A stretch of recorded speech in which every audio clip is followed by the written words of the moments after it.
We're doing good today. We're feeling good. Everybody's checking in. Today I did my split squats last night, and I will be upping by 1 rep tonight.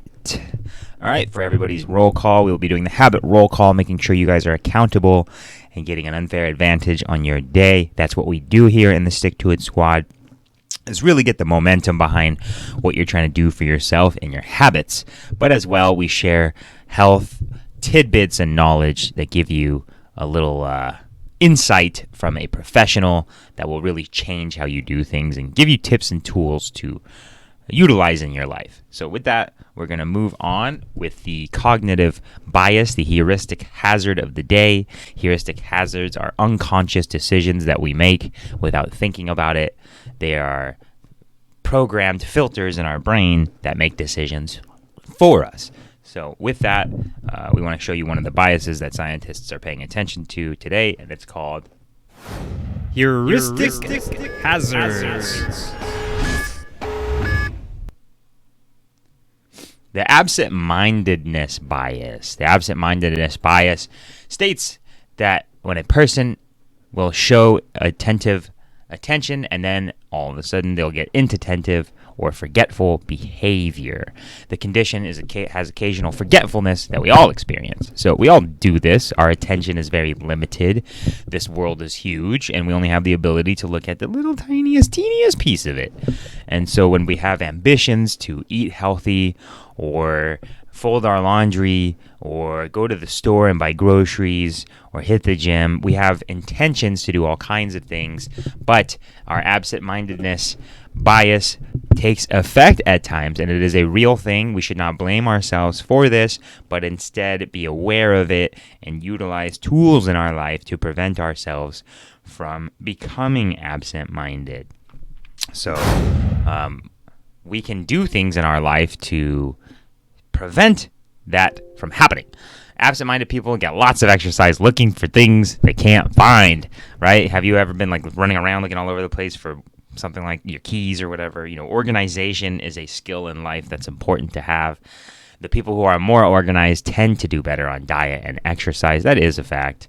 Another one, when it comes to focus, I've seen people in the gym who are training, but they don't get results. And one of the reasons they don't get results is because they aren't really paying attention to what they're doing while they're training.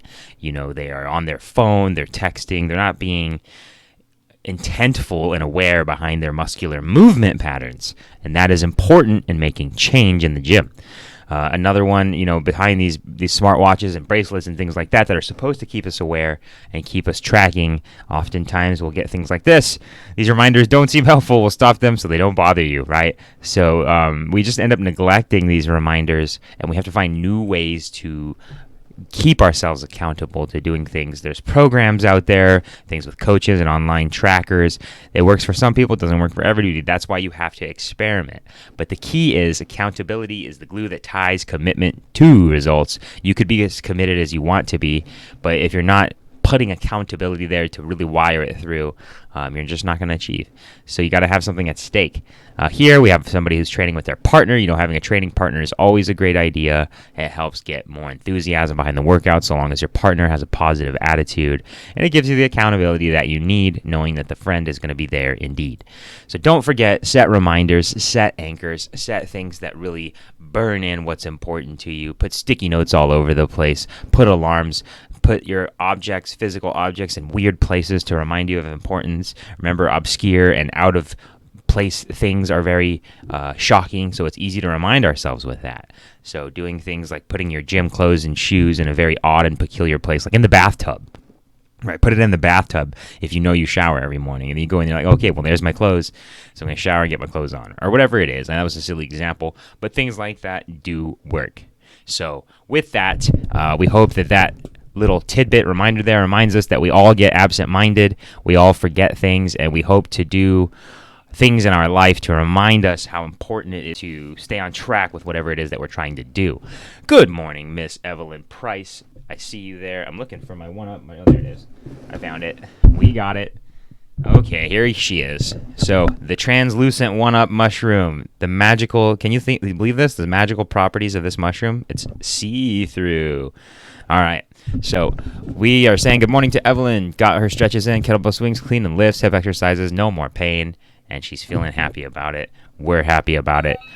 Super excited. She's anchored to her goals here by tracking. This is what we're talking about with the absent-mindedness bias. If we wanted to look at the absent-mindedness bias and say, how can we use that for this situation right here?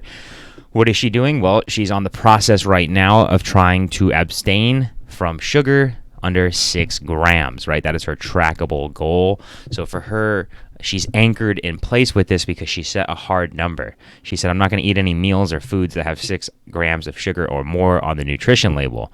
So now she has an easier time avoiding the absent-mindedness bias as long as she stays aware to just look at labels. But because she told herself the number that was very specific, 6 grams, she's like, hey, I know what to do, what not to do. It's very binary. It's easy to make or not make the decision as long as she just stays aware to the fact that she wants to do that. So what we could do is even reinforce it even deeper. And she could have like a document on the wall at work where she sits that says only 6 grams or something like that, right? And then maybe another little sheet of paper in her car that just has like 6 grams, smiley face or something, or a hashtag kick sugar. Just something to remind you, okay, yeah, I'm working on this right now, right? That is why we have the Stick to It Habit Locker wristband, which I cannot find, but I'll find you a similar device. It's our lanyard here, but what we want is things to remind us that we're trying to stick to what is important. Now we're going to move on over to everybody else's check-ins today with the habit roll call from today or yesterday. The world famous habit roll call.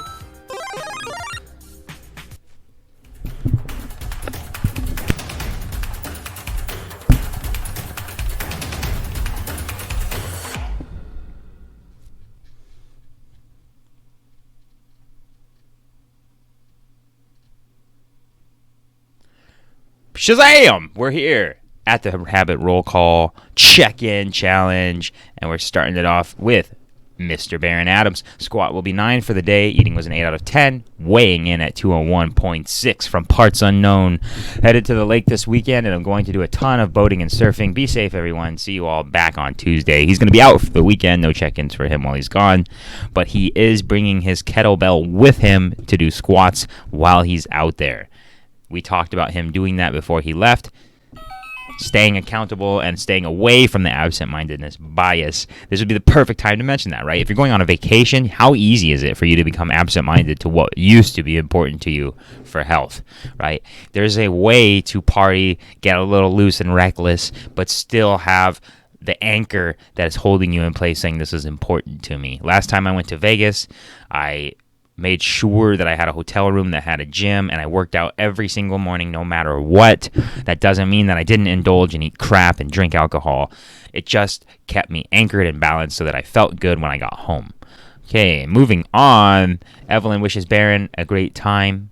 Thank you, Evelyn, for sharing.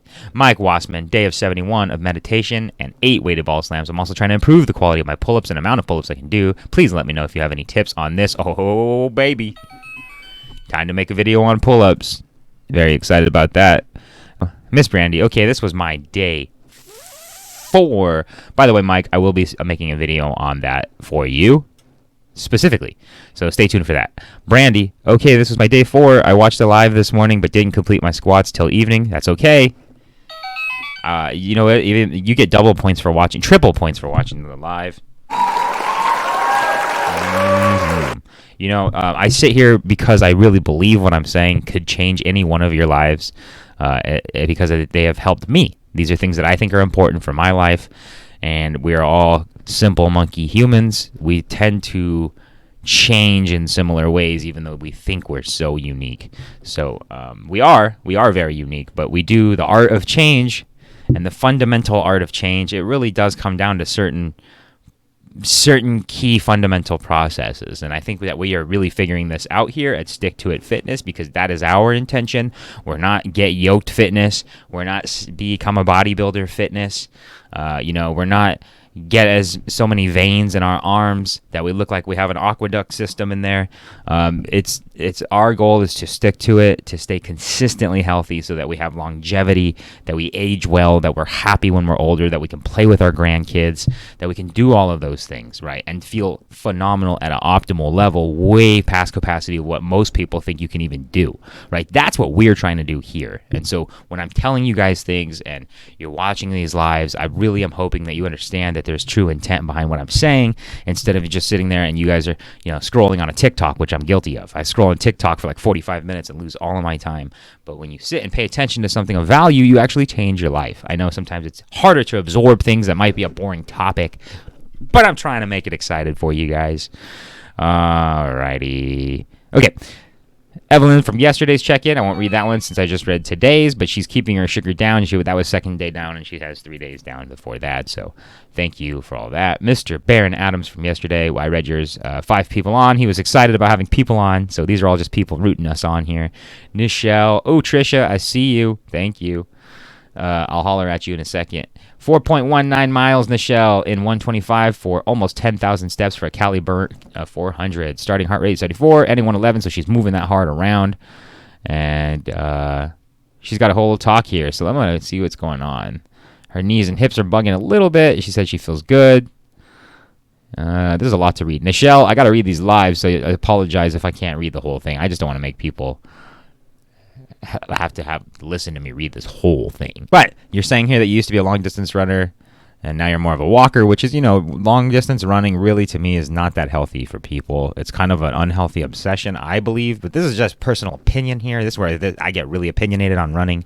I think running is good for everybody, but most people who have not been using proper movement patterns since they were a little child continuously with running, and they're just picking up running because they want to get in shape, or they say, hey, I'm going to just try a marathon. You can hurt yourself. So I'm just biased, but if you love it and you enjoy it and it goes for you and you're not hurting yourself too much, then do it, right? That's what it's about. It's about work as play here. So we're figuring out what you enjoy. So people would rather die than not be able to run. So everybody's different, right? Samantha, did I miss one? Iggy, sorry. I got you, Iggy. I see you, baby. After oversleeping my alarm by 3 hours, clearly Trader Steve put me through the paces this morning.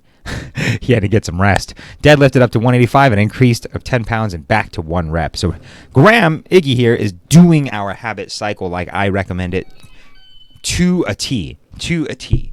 So he can be the perfect example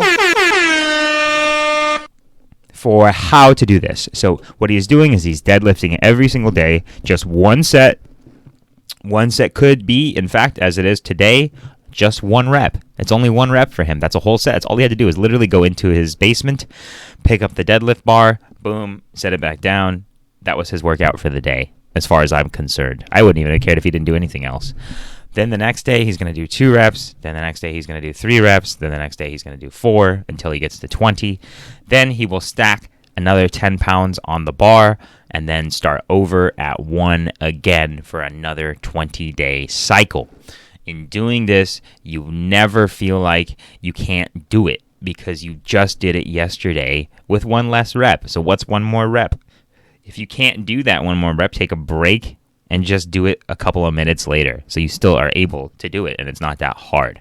So with this system, I've been doing this for a good few months now with multiple exercises, and I am just noticing the most body changes that I've ever seen in myself versus anything else I've ever tried, and I really believe in this system. I just do. It hits all of the components. It hits the volume. It hits the neurological memory. It hits the habituation, and so we really believe in it. Samantha, day 64, I performed 50% of my workout at work. That's what we try to do here too, is try to get things done while we're working. Even when I'm training clients, I'll be like stretching with them, trying to stay healthy. Every few minutes, I would run up and down the hallway. I love this, integrating things throughout your life. Your life is like your inside of your shoe, and your shoelaces lace around your life, right? And the laces are your health and your fitness. You should be lacing yourself with fitness through your whole life, right? Instead of just trying to tie your shoes at one end and the other end by working out just when I've eaten too much or when I don't feel good. So she says, what else? Went out with my mama, and once I got home, I jogged the remaining time. My weight went up since I last weighed myself, but it's also the end of the day, so maybe that's why. Definitely why. You want to stay consistent to the time that you're weighing yourself, so that way you don't have to be worried about those fluctuations. Also, as a female, females tend to have a little bit more fluctuation in weight, tending to be more hormonal with cycling. Your weight is just naturally going to move around a little more. Tracy, don't forget to have it check in this post. I love it. Thank you so much, Samantha. You're doing the accountability that I should be doing by tagging people and checking in on them. So I appreciate that so much. You are a superstar member here. Also, my goal is to hit 1060. This is my new personal best. Thank you for checking that in. Trisha, 30 minutes cardio, 30 minutes ab, 103 sit-ups with weight. Miracle Morning done. Going to start working on a vision board. Oh, baby, I love it. Foods, 6 out of 10. I love the honesty. Went out to dinner and didn't make a good choice. But you made a great choice by checking in here and facing your demons with it and realizing that it's not so scary. And that having self-compassion, I have a little tiny sticker on my wall in the shower that says self-forgiveness shower. And when I make really bad decisions when I'm taking a shower, I stare at that and try to forgive myself and just start the day over the right way. So today, as you're starting your day today, I really suggest let's just look at how can I get enough protein in for my day so that I eat enough and you get satiated and want to make all of the right decisions. Also, sometimes it's harder when you're going out. Over time, we're going to learn how to eat out at restaurants and still be happy. Maybe I should work on that with some content for that. Tracy Warner Hawkman getting in the check-in from the accountability from Samantha. Thank you, Samantha, for bringing her in here, wrapping her in here. Day 3, 30 minutes of walking and yogurt and fruit for breakfast and drinking lots of water. Awesome. Love to hear that. Tracy, just as a nutrition enthusiast, I would like to hear about what yogurt you are eating if you are watching this, or if Samantha happens to be watching this and can run that by her. I'd like to know about the yogurt, what kind you're eating, and be mindful of what kind of ingredients they have in there. Dannon and Yoplait and those traditional old school yogurts have a ton of sugars and chemicals. And then there are other yogurts out there that are more raw, like Greek yogurt, and certain ones have more than others. But you look at the sugar content, and you're obviously going to want to try to go for ones with a little bit less sugar.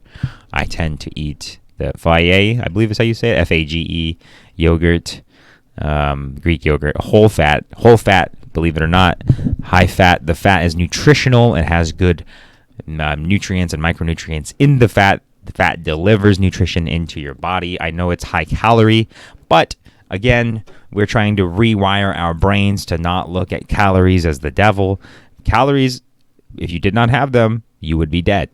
You need calories to be energized and to move, right? And to feel good. You just need the right kinds. So instead of being obsessed with, am I getting the right amount of calories, right? It's like saying with your car, am I getting the right amount of gas, even though you just keep shoving the handle into the gas pump every single day because you're shoving your food in your mouth, right?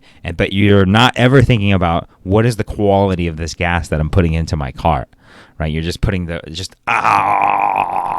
right? And we're just putting crap in there. I did that all the time, like most of my life.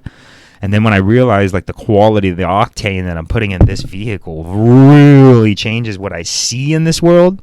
It changes how I view and my perspective of what's around me. Things become more vibrant and more beautiful when I'm eating healthier. I become more intelligent. I become less of an asshole.